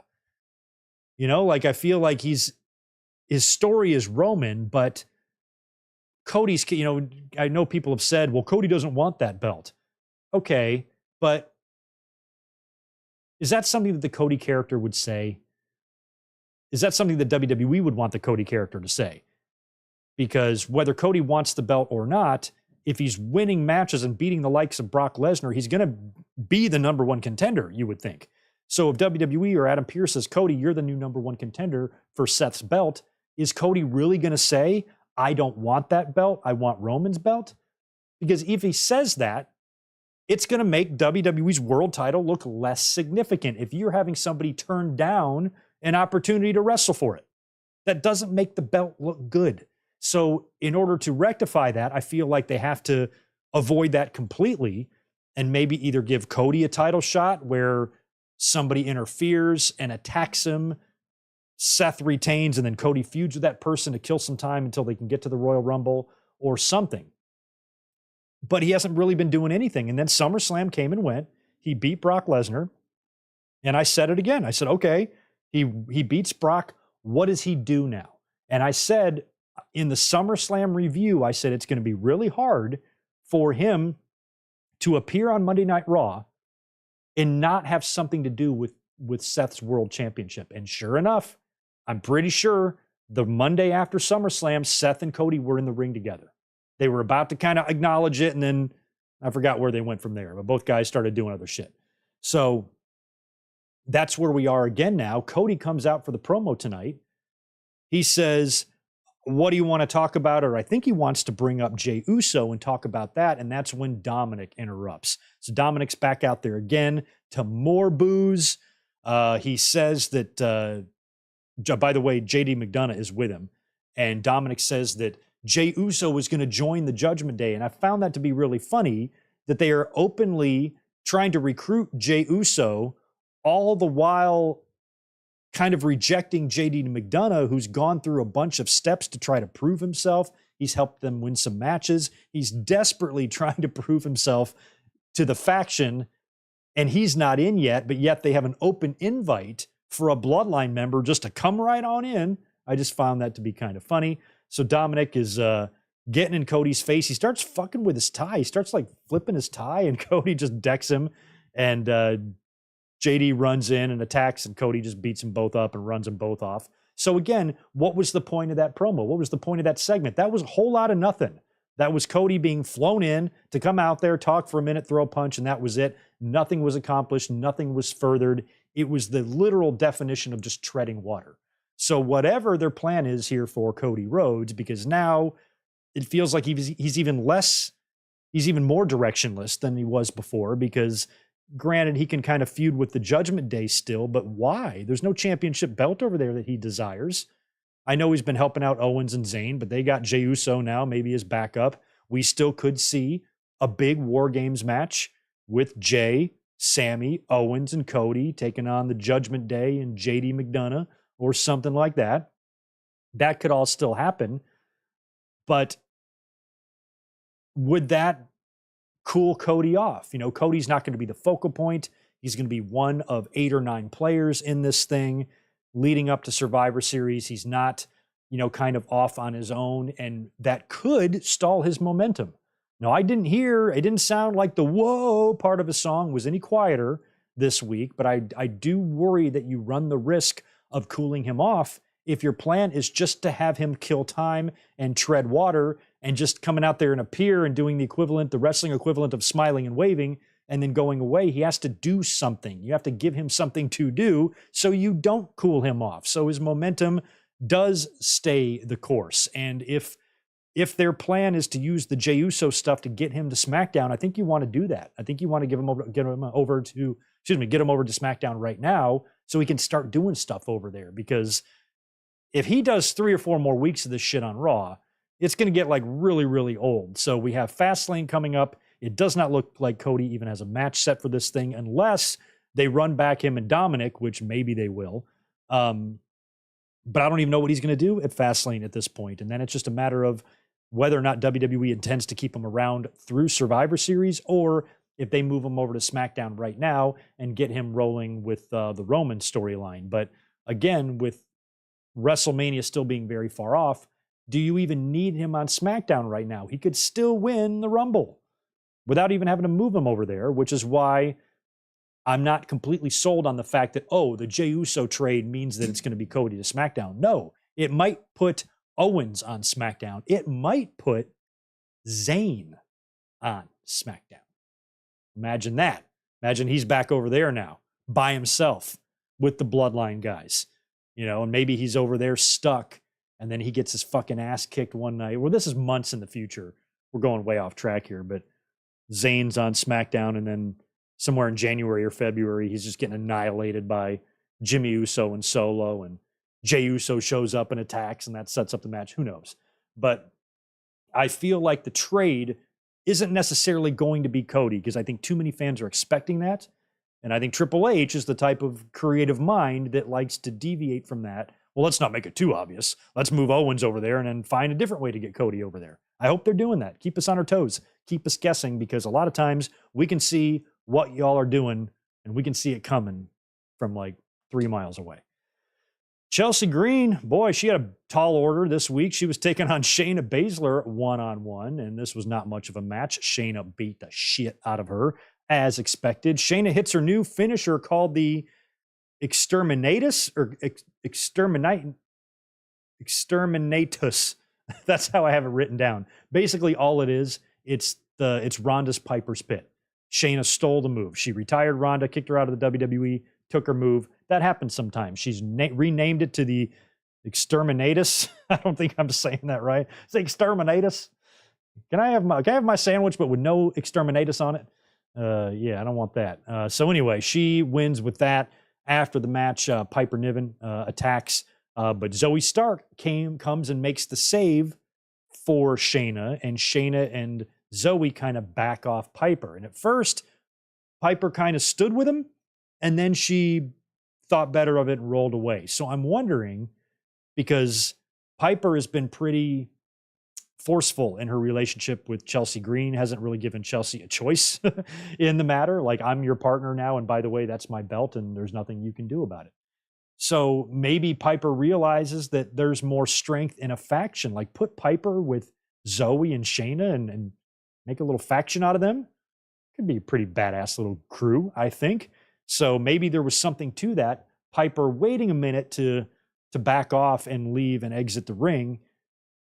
That little delay there, that little hesitation might have planted a seed that she might actually be joining up with these two, because Zoe now joining with Shayna Baszler, I thought, well, shit, who the hell is the fucking face? Is Shayna a heel? Shayna's probably a heel, right? Because I feel like Zoe turned face at the pay-per-view against Trish when Trish did her wrong, but now she's kind of back with Shayna. But Zoe's a badass. I don't think Zoe needs to, if she's going to be a babyface, she needs to be a women's version of Chris Benoit when he was like a babyface. Just a little pit bull ass kicker. That is perfect for her. Otherwise, she should just be a heel and be an ass-kicking heel. And if she teams up with Shayna Baszler, the two of them could bust some heads. So we will see if that alliance is permanent or what's going on there. I wish you guys could see Tito right now. It's hilarious. So Shayna beats Chelsea. Then we get a Seth Rollins promo coming out there looking fly, big blue furry jacket and some crazy ass sunglasses. And he's talking about Nakamura, and it doesn't look like this issue is over. And Nakamura had does a promo on him. We'd get one on the screen. Another one of those deals where Nakamura's talking to the camera. Really well done. And then Seth basically just wants to have the fight tonight. Even offers to put the championship on the line. Let's do it right now. Calls Nakamura out to the ring. Nakamura's music plays, but he doesn't come out there. Instead, the camera cuts to backstage, and Nakamura's beating the shit out of Ricochet for some reason. And he goes, I thought you weren't clear to wrestle, so I didn't take your title. He goes, I'm going to take your title, but just not tonight. Instead, I'm just going to beat the shit out of Ricochet for funsies, which I did like. And Ricochet and Rollins is set for next week one-on-one. And it looks like Ricochet and Nakamura, is set next week one-on-one. And Nakamura and Rollins is probably going to be booked for Fastlane. But like I said, I would love for them to make that a Raw main event. Make it a Raw main event. What the hell is wrong with having a World Championship match headline a Monday Night Raw? You need something to battle these Monday Night Football ratings, right? Put a championship match in the main event. That way you give Gable and Gunther the main event at Fastlane. That's what I would do. After that, we had the big 6-man match. Ciampa, Otis, and Chad Gable teaming up to take on Imperium. This was a great finish. Fun little match here, but the finish was especially good. Gable has Vinci in, I think, the ankle lock, right? While Ciampa has Gunther in his submission thing, his cross-face STF looking thing, whatever the fuck that's called. He's got Gunther in that. Gunther's not the legal man. Vinci is. And he's basically holding Gunther in that, so Gunther has to watch Vinci tap out, which was great. Loved that finish. Very good stuff there. And Ciampa and Gable might find themselves battling out for a shot at Gunther next. And I wouldn't mind at all if Gable winds up ultimately getting that shot, like I said, winning the title, and then do Gable and Ciampa for the Intercontinental title and an Intercontinental title program on Raw. Give me that shit all fucking day. Hell yeah. So Gable hopefully is on his road to the Intercontinental title as Gunther continues now to add days to his record. We will see if that record ever ends. Backstage, we get Adam Pearce with Tiffany Stratton and Becky Lynch. He's trying to get the two of them to sign their contract because their NXT Championship match is tomorrow. They exchange a few words. Tiffany's great. I like her a lot. Do I think Becky Lynch was going to win the NXT title? Yes, I do. But I don't think it's going to happen tomorrow. I just can't see them doing that on a Tuesday with a week's build. You know? What we're going to get tomorrow on NXT, I feel like, is a wonky finish or some weird finish that books the rematch. And that rematch can either be either at Fastlane or whatever pay-per-view is up next. Is it like Halloween Havoc? What does NXT do next? Whatever NXT does next, whatever their big thing is, the next one, that's probably where Tiffany and Becky have the rematch from tomorrow's main event, and that's where Becky Lynch wins the championship. And then after that, Tiffany Stratton can win it back from her. But Becky Lynch being there, going back to NXT and working there for a couple of months till the end of the year, I got no problem with that. I think it would be kind of cool. So I feel like Becky Lynch will win the NXT Women's Championship, but she will not win it tomorrow night. And that leaves us with the main event, Rhea Ripley defending her WWE Women's World Championship against Raquel Rodriguez. This was a good, hard-hitting mommy match, which I did like. In the end, we saw a returning Nia Jax come out to ringside. She attacks Raquel Rodriguez, allowing Ripley to get the win in the ring. And then after the match, Nia Jax attacks Rhea Ripley and hits her with the, what's it called? The bonsai drop. Hits her with a fucking bonsai drop.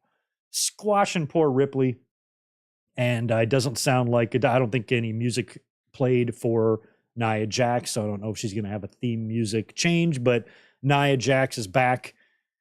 And I don't want her to be. Sorry, I just don't. I have zero desire or need to see Nia Jax on my TV. I just don't care at all. She's back. We kind of figured she might be back one day. It's not that big of a shock because don't forget, all the fans always said the only reason she's got a job is because her cousin's The Rock. It's just such a simple way to think. And then she was released and now she's back. I don't think she's back because her cousin's The Rock. She's just back because WWE wants her back for whatever reason. I mean, she is a unique professional wrestler. We don't get a whole lot of women her size. So you got to use the unique ones, you know. You don't want them all look alike. So Nia Jax is different, but when it comes to like bigger, stronger women, give me Piper Niven any day of the week over Nia Jax. Give me Willow Nightingale any day of the week over Nia Jax. Those women can do some things and they're impressive. Nia Jax doesn't impress me. Nothing she does impresses me. She's not good in the ring. She does that shitty work. She's not very believable. Nothing about her really is appealing as a wrestling fan at all. So she's back. There's nothing we can do about that. I was hoping that she would be involved in a storyline or an angle that would make it a little easier to dislike her. That's why I pitched a couple of weeks ago having her join Chelsea Green and be her new tag team partner, because Nia Jax can pull off a Karen pretty well. I think she's a natural at it. So I thought that would be best for her, but nope, it looks like they have brought her back to be in the main event scene. And I'll tell you what, man, if she's the one to end this Rhea Ripley reign, it would remind me of like when Big Show ended Brock's run in 2002. I'm like, huh? After Brock just had the biggest year of his fucking life, and just beat The Rock at SummerSlam, he's going to lose to Big Show because Paul Heyman turned on him? What a silly idea. Stupidest thing they ever did.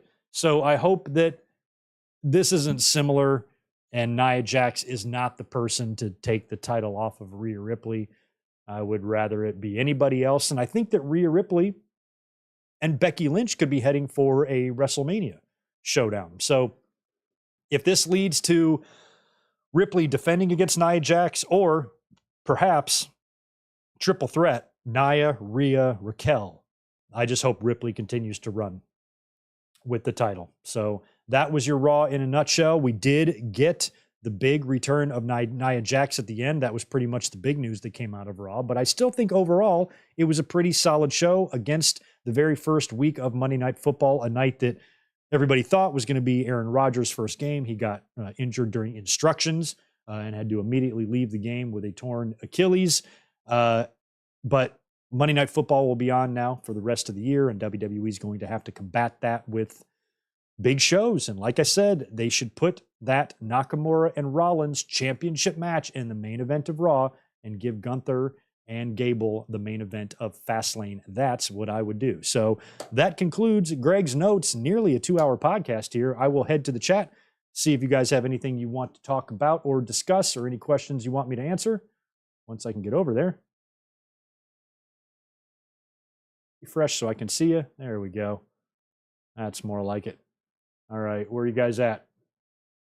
No Mercy. Thank you for that, Richard Wells. So No Mercy is the next NXT show. Is that a TV or is that a pay-per-view? It's probably a pay-per-view, right? So yeah, that's what I would do. I would do Becky winning the title at No Mercy. Shayna's a tweener. Yeah, Juliet, because she kind of attacked Ronda. She was the one that attacked her and set up the match, but she kicked Ronda out. I don't even know what to make of Baszler. But I've been worried about her cooling off too, now that she's back, got a squash win tonight, teaming up with Zoe, keeps her afloat, keeps her doing stuff, and that's good. Titanium Titan. You might be grasping at straws, but not really. We're trying to look into little subtleties like that. Titanium Titan says that CM Punk also played with Triple H's tie during a promo in their feud. He did, remember, he was fucking with her tie. And I'm really curious about the relationship or the feelings between Cody Rhodes and CM Punk. Because as soon as Punk got there, that's when Cody left. And Cody never really has said why he left AEW. He just said it was a personal reason. He said it wasn't any other talent there, which kind of implies that it wasn't CM Punk. But a lot of fans have speculated that they don't like each other, or Cody doesn't like Punk. And if you're in Cody's shoes and now you see what's happening over there, oh no, they fired CM Punk. I don't want him coming over here. I hope management has a talk with me first or whatever before they fucking bring him in. So we don't know, but if it ever is discussed or revealed, I should say, and Cody said in his documentary he'll never say what it was, other than it was personal. Was that personal situation, or was that personal issue that he was having with CM Punk, or was it with his own friends? It might have been with the Elite. They're all still cool with each other, but maybe as they got going there with the company, he realized that it really wasn't going to work with him, and they stayed friends and parted ways business-wise, but remained as friends. We really don't know. But CM Punk coming into the WWE now with Cody there, trying to establish himself as one of their top wrestlers.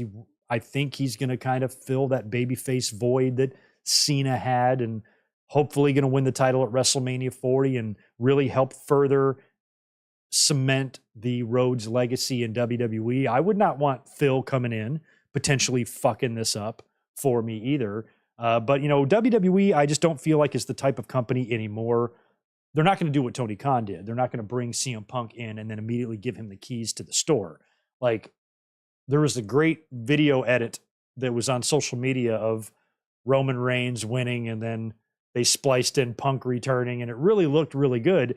But if you were to bring Punk back, obviously you would break the internet if you did, but I would worry about locker room morale.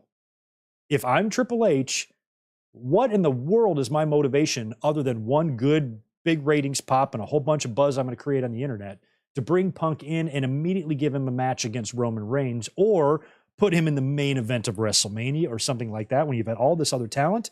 Punk has not been in the company in 10 years. He's going to walk right in the door. He ain't Hogan. He's not Austin here. We're not talking about Hogan and Austin. This is Punk. What would your locker room think if you brought Punk in and then, he gets the match now against Roman Reigns at WrestleMania?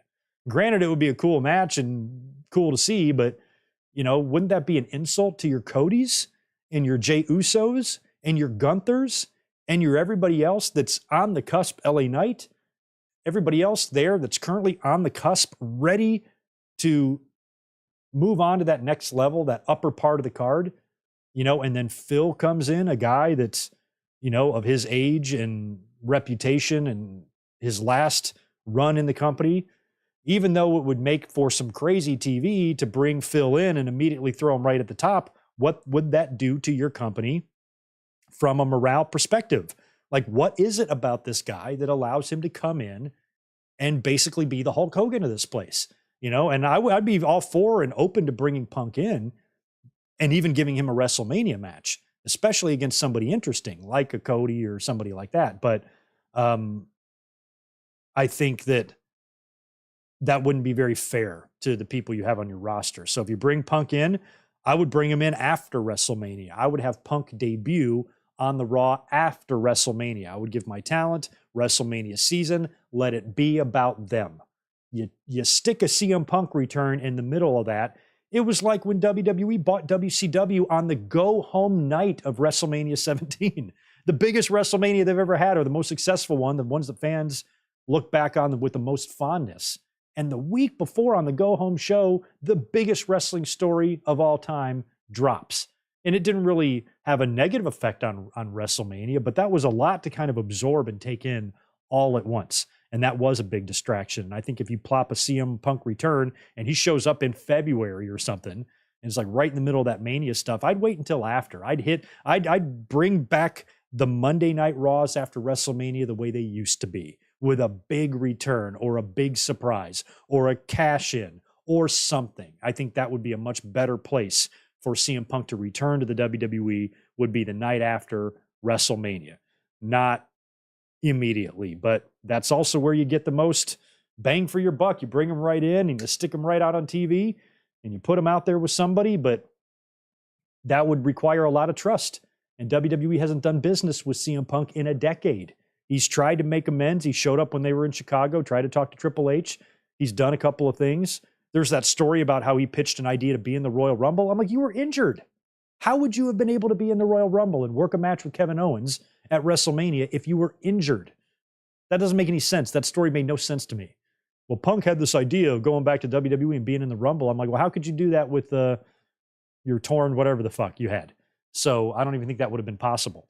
But Punk wanting to go back in, if they brought him in and they put him immediately in a big time match, they would have to have an awful lot of trust in him and knowing and feeling comfortable enough to put him in that position.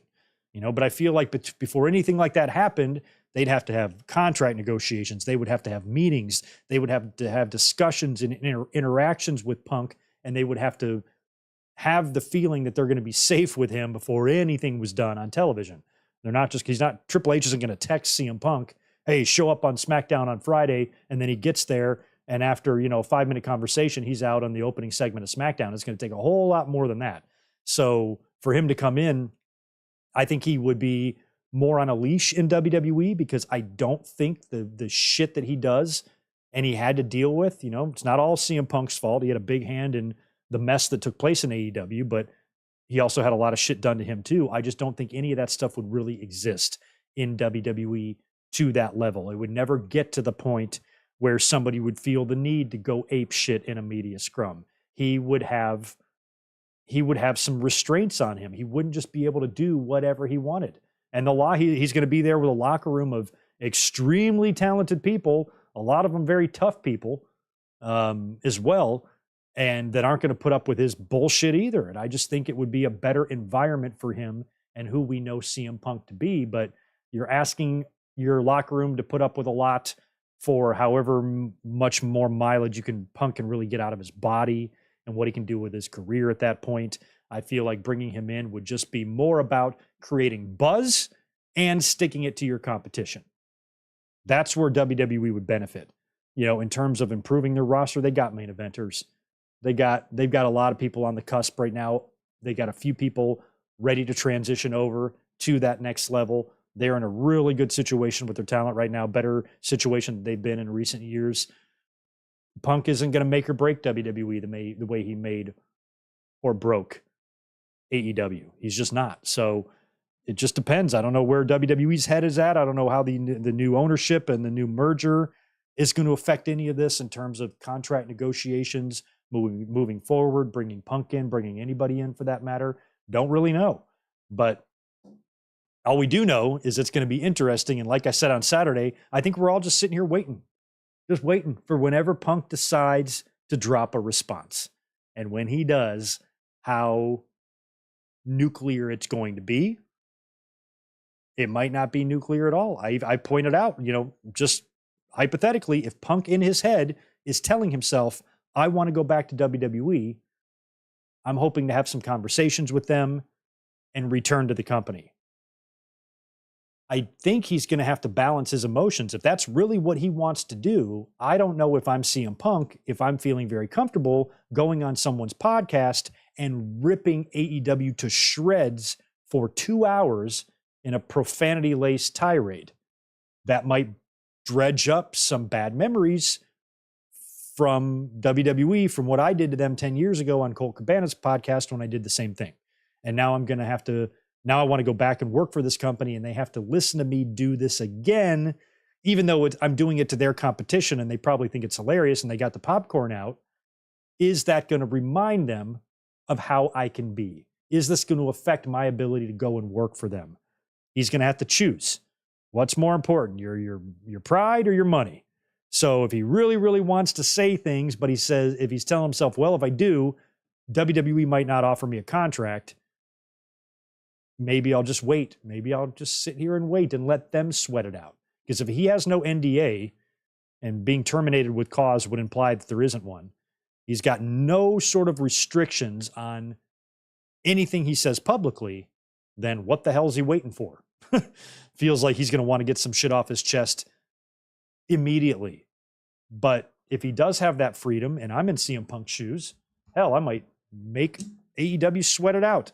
Tony Khan's just going to have to wonder when I'm going to drop this thing. And I'm going to wait until the morning of a pay-per-view.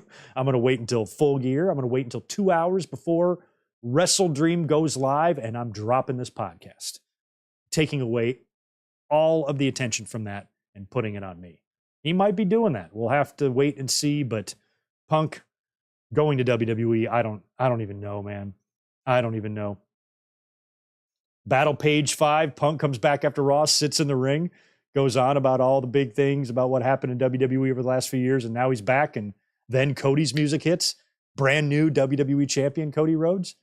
You could even open up Raw, like without the intro, you just go right to the arena and it's dark and the lights come up and Punk's already sitting there. The fans are already going to know it because they'll see him. They'll probably just be chanting CM Punk, and you open with that. And Punk just is like, I'm back. And then Cody's music hits and be like, bitch, I won the WWE title last night, beating Roman Reigns, ending his run in the main event of the show last night. I opened the show. How dare you come out here and try to do this right now? And that could be a great way to kick off their deal. Punk and Cody on the mic together. I feel like Punk might be a bit harsh on him. We'll see. But yeah, that would be a great scenario. Talk about setting the world on fire. But man, we've seen the rumblings and reports that WWE might, in fact, want to have Roman Reigns beat Hulk Hogan's record. I don't like Hulk Hogan any better than I like the Honky Tonk Man. I actually dislike Hogan more than I dislike Honky Tonk Man. There's nothing in the world I would love more than for what seemed to be an insurmountable record. You know, when Hogan was only the second longest reigning champion of all time. He had Backlund and Bruno. Both had super long runs.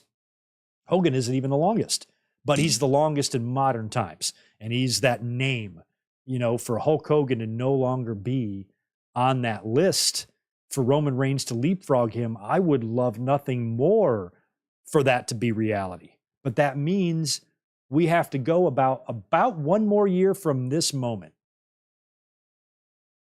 Probably, maybe a little bit more. I'd say from where we sit, I'd say about 15 months from now.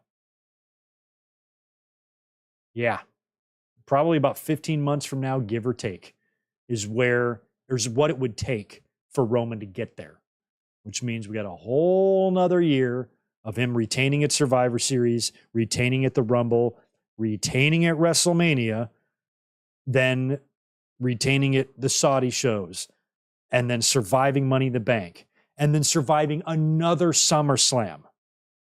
Do we want that? I would love to see Hogan's record be broken. I would love for Honky and Hogan to be out and Gunther and Roman to be in. Nothing would please me more as a wrestling fan. However, based on everything that we've seen happen since WrestleMania 39, I'm not seeing a whole lot of evidence that's showing me that WWE made the right call, not putting the belt on Cody. I think the bloodline would have finished up a lot stronger. You still could have done a lot of the bloodline stuff with Cody being champion. Yeah, I know he didn't face enough adversity and he was 30 in the Rumble. I understand all of that.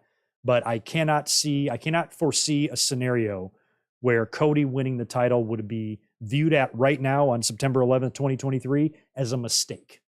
You know, I can't see that happening. So I feel like they might have made the wrong call there, and they didn't pull the trigger on Sammy, didn't pull the trigger on Cody, and then didn't pull the trigger on Jay. How many times are you going to not pull that trigger before you just turn the fans off? And I already feel like WrestleMania 40 is waiting an awful long time, but I feel like that's the best destination at this point. Big show, 40th WrestleMania, that be the stage. That's the stage to signify the end of Roman Reigns. Might be a better stage than WrestleMania 39. But if you continue this beyond that, I think you're really playing with fire. I think you're already playing with fire. You know, you've turned a lot of fans off on the bloodline angle now. They're no longer as near as into it as they were before. And now that Roman is still champion, he's absent from TV. The angles on SmackDown have not been that entertaining. You know, you're running the risk of really, really fucking this up, and you've got to get all the way to WrestleMania 40 before Roman dropping the belt is really that realistic. So I think Roman making it all the way to Hogan's record is a lot to fucking ask. Even with another world title that Seth currently holds, I think it's a lot to ask. I just think it's too much. But yeah, bloodline is flat, as James said. But anyway, I think that's going to do it for tonight. I'm sorry for talking so long. It's about 2 hours now, but we had a lot to get into.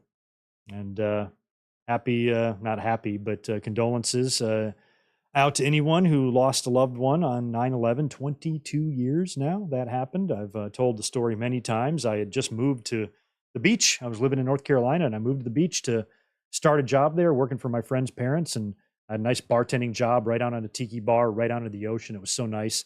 I was only there about 2 months, maybe 3 months. And I didn't even have a cell phone yet. I just had like a cordless phone, and I normally slept with it, but I think it was like needed to be charged. So I stuck it in my living room on a little charging station that's hooked up to an answering machine. And that morning my phone's ringing and I'm ignoring it. And I hear my friend on the answering machine going, "Dude, you need to wake up and turn on the TV." And she said that she's going to come over in like 10 minutes if I don't call her back. So I got up and I turned on the TV, and just as I turned it on, I see the building smoking, and I'm like, oh my God. And I think I call her back and say I'm awake. And just a couple of minutes go by and the second plane strikes the building, the second tower. And whatever station I was watching, CBS, NBC, whatever, every channel on cable was covering the shit, even MTV. Whatever I was watching, whoever I was watching, got fooled by the plane hitting. They thought they were watching a replay. They even say to the audience, here's what we saw just a little while ago. And then a voice in the background goes, no, it isn't. That's another plane. And you hear a bunch of screams. I could hear yelling coming out of the windows from the neighboring apartments. It was still the end of summer. I was standing in my boxer shorts. Sure, I'll never forget my boxer shorts. They were striped blue and black, and I'm shirtless. And I like stood there, like staring at the TV, like 20 minutes, barely moved. I called people. I called my dad. He flies a lot. Checked on him, made sure he was okay. I checked on my girlfriend's mom, who was a flight attendant, made sure she was okay. Called somebody else who I knew that lived and worked right in Manhattan, and they were okay. And just experiencing all of that was so crazy. And then later on, my friend showed up, and I kind of lived right there on the beach there. And I'll never forget. She goes, "You want to get drunk?" And I said, "Yeah, I do." And it's the first time in my life I've ever turned to like alcohol or booze to mask a difficult or traumatic situation. It was just really impossible to describe seeing that stuff unfold before our eyes. It was like the movie Die Hard come to life. Explode, planes crashing and explosions. And in 2001, technology was pretty advanced. A lot of people had cameras, but not even like now. Imagine if that same thing happened now with the TikToks and the videos and the social medias and all the videos that would be taken. You know, they had cell phones back then, and there's a million different heartbreaking cell phone conversations that were recorded or heard from the victims in the towers. But nobody really had a lot of video other than it was shown on the streets. And even in the streets and the various cameras around the city, there were so many different angles of the towers getting blasted by the planes and the explosions and then the carnage of them collapsing. I was 24 years old, but I was having a really hard time processing that. I thought it was a dream. It felt like a dream. Like, this is so far. I couldn't imagine being there in it, in the mix of it, you know, working 3 blocks away at your job and Twin Towers are crumbling all around you, and the fucking mass panic. Because by this point, we're hearing about the Pentagon. We're hearing about the plane in Pennsylvania that crashes and all this stuff. And it was like, what the fuck is going on? And it was still to this day that I remember everything about that day very vividly. I remember what my house smelled like. I remember what I was wearing. I remember my windows being open, the smell of the outside, you know, as we're drinking alcohol, watching everything unfold, talking to people on the phone, checking on people, just in utter just disbelief that this was happening. You know, a lot of people's lives changed that day. And I think the way many Americans perceived the world changed that day. Because on September 10th, 2001, I had no worries at all. I was feeling pretty good. I was really terrorist attacks were not on my mind. Not even politics were really on my mind. I was a little upset about, I thought Gore should have won the election in 2000. But, you know, he didn't. He conceded. He got out of there. Bush was the president. I didn't really have that much of a problem with him, other than I wasn't really a conservative. I was just going about my life. Things like that weren't weighing as heavily on my mind as maybe they are today. And then it was in that instant, you know, I went to bed that night innocent and woke up a big boy. And I think that was the day that I realized that I have to be an adult now. This is a dangerous world out there. And the only person that's going to help you is you. And I think I stopped being a kid on that day. Even though I was 24 years old, I don't feel like I truly became an adult until that day happened. And then I'm like, oh, this is for real. I have a life to live and I have to stay alive. And I need to be mindful of the dangers that are out there in this world. And it's sad to know like how many lives were destroyed, how many needless lives ended that day, how many families were destroyed, you know, all, you know, in the name of stupid fucking shit. And it's been 22 years now. I'm now 46 years old. And I was only 24 when it happened, but I remember, much like a lot of the wrestling shows that I always talk about, how I have such vivid, you know, kind of memories of these things. It's because they stick with you and they're important moments in your life. And this definitely was one of them. And I remember a lot about that day. You know, that day feels like very long because it was literally from the morning until well into the evening hours. You know, the towers smoldering and everybody on the news with pictures of their loved ones who are missing, who you knew were buried in the rubble. And just the worst thing. I don't know how old some of you were, but at that time, but many of you were young. I know a lot of listeners were just kids. Maybe some of you weren't born at all. But I was already an adult living on my own and with a job and doing shit, and experiencing that was just a couple of weeks after SummerSlam 2001, right in the middle of the invasion angle. All that was going on. I just spoke to Kurt Angle on Bite This on WWE's .com show, I think a couple days before this. Like, just crazy. Just going about my life like nothing's wrong. Coming home from work, chatting on AOL Instant Messenger with a bunch of people that I just saw at work that night. Little door would open. You start typing, talking to them. You guys remember, right? All that was going on at the time. Time Warner Cable. I had Roadrunner Internet. It's crazy. And it happened on a Tuesday, right? Monday Night Raw was the night before. And WWE had the first gathering of any kind after the attacks with the gathering in Texas there, with Vince welcoming the crowd and Lillian belting out just an absolutely marvelous rendition of Star Spangled Banner with tears in her eyes. Crazy day, man.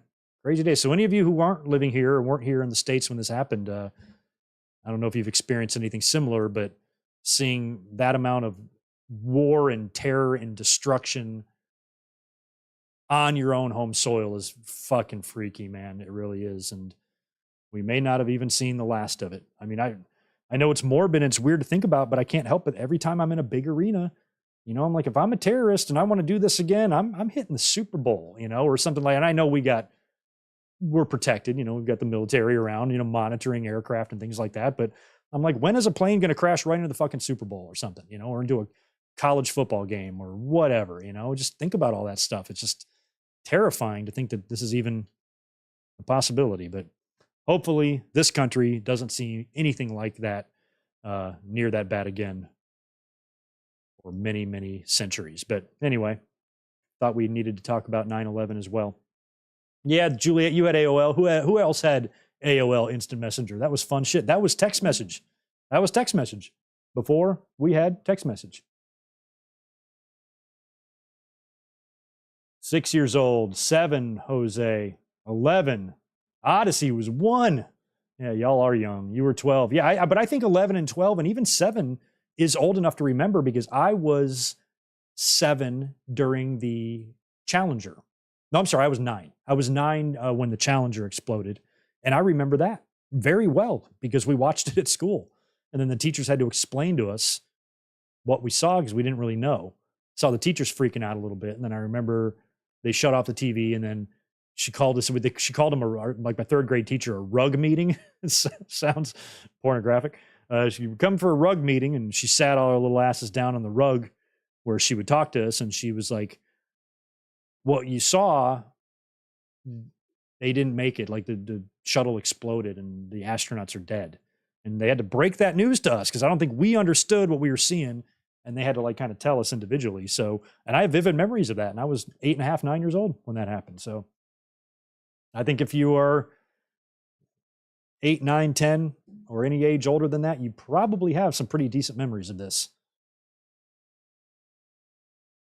Ben Forbes was 26. Yeah, Bryce Versa. There you go, 9th grade. I feel like high school would have been weird. Would have been weird being in high school when this shit was happening. Just getting to school, 1st or 2nd period, hanging out in geometry class, and fucking world is ending. And I'm sure, you know, at least in my school in the 90s, we had TVs in every classroom. So you turn it on, maybe you guys were watching it. I don't know what they were doing in school. I think a lot of schools might have been sent home. Some, but fucking crazy day. Oh yeah, Juliet, you're about my age, just a little bit younger.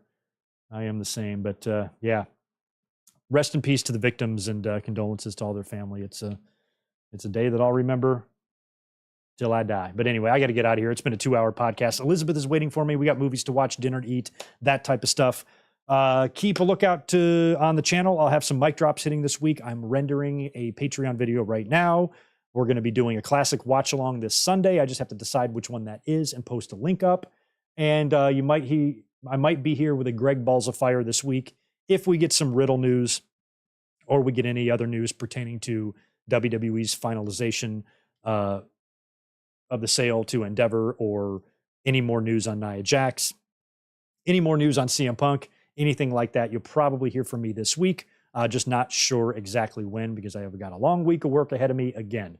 But stay tuned, stay subscribed, follow me on the socials, and you guys have a great rest of your Monday night. Thank you so much for being here, and I'll catch you.